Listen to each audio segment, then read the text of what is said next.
Good morning, Elizabeth Ide. I am back again, and I've got some real fun book series that I'm going to read this time.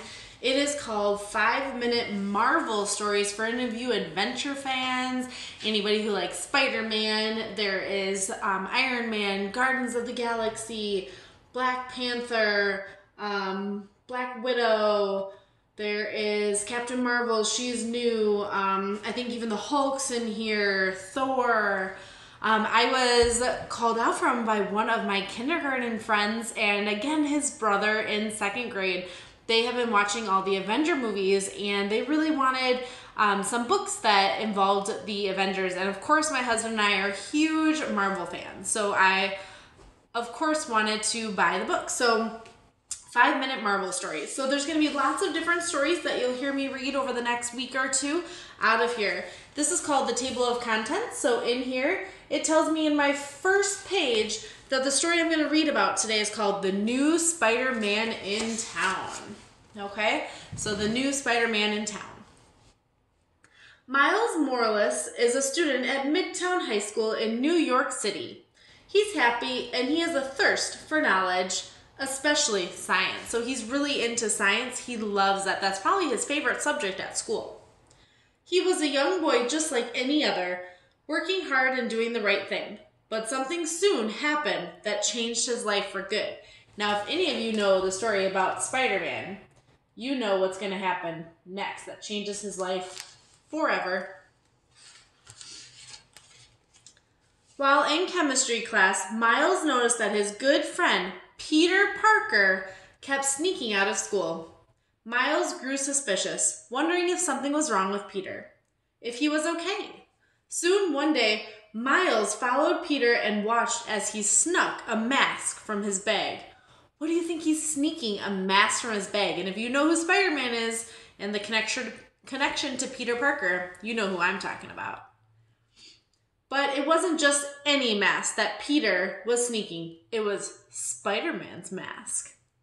Miles couldn't believe it. When Peter was leaving school that afternoon, Miles called to Peter, "Hey Peter, where are you headed?" Peter awkwardly smiled back and said, I've got an assignment for the Daily Bugle. Yeah, I've gotta go." Miles didn't believe that either. He followed Peter to a giant lab. A lab is where they do science experiments. Inside the lab, Miles lost track of Peter and he didn't notice the genetically altered spider slowly spinning a web and dropping down toward him. So the genetically modified labbed spider is a lot bigger and different colors than you would see normally. That's a pretty big spider there.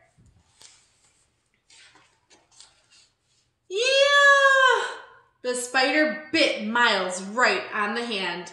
Miles knocked it off. He knew instantly that this was no ordinary spider. So it's not a usual spider that you would see in your backyard, in your house. It was bigger and like a mutant. So it had these weird things that was with it. Instead of getting sick from the spider bite, Miles soon discovered that it gave him spider powers. I've got to figure out what this means. What should I do? He ran home fast. Think, think, think, Miles told himself. If Peter really is Spider-Man, then what did he do? Miles searched for articles about Spider-Man. Okay, so you get powers. Check. Then what? You make a costume and stop bad guys. That seems obvious. With that, Miles created his own Spider-Man costume and leaped into the city. So now we have a Spider-Man 2.0, we'll call it. So that means an even bigger and badder Spider-Man off to save the day.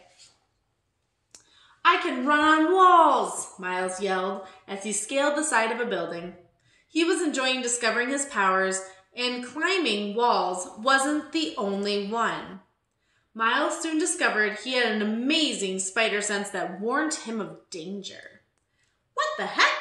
Miles couldn't ignore the ringing in his brain. That's when he noticed the burglars running behind him.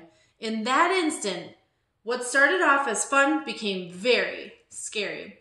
Why do you think it became scary for him when burglars were behind him? Shouldn't he know what to do with his spidey senses? Miles had a really big decision to make. Should he run from the danger and stay safe? Or should he use his new powers to try to stop the villains? Miles realized that if he was going to call himself Spider-Man, he was going to act like Spider-Man. Much to his surprise, Peter Parker, as the original Spider-Man, was already on the case.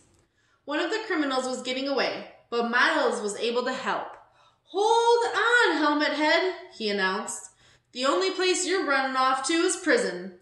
Miles had powers to match Peter's and was easily able to contain the thief. So Miles and Peter Parker, friends, they got to team up to help with the burglars.